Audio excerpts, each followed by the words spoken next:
Paalala po sa ating mga motorista, ugaling mag-ingat po sa inyong pagbiyahe. Sa Cagayan kasi ilang aksidente ang naitala kabilang ng karambola ng 3 sasakyan sa bayan ng Lalo. Si Dennis Principe sa report. Sa sakahan nahulog ang sasakyan na ito sa Gataran, Cagayan.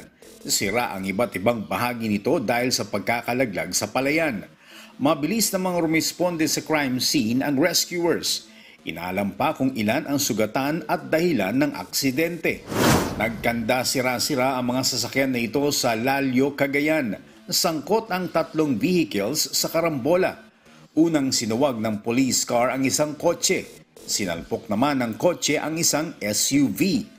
Tumagilid at natuklap ang harapang bahagi ng police mobile. Wasak naman ang harapan ng SUV. Inaalam pa ang dahilan ng aksidente. Wala ring inilabas na report kung may sugatan sa vehicular accident. Dennis Principe para sa Pambansang TV sa Bagong Pilipinas.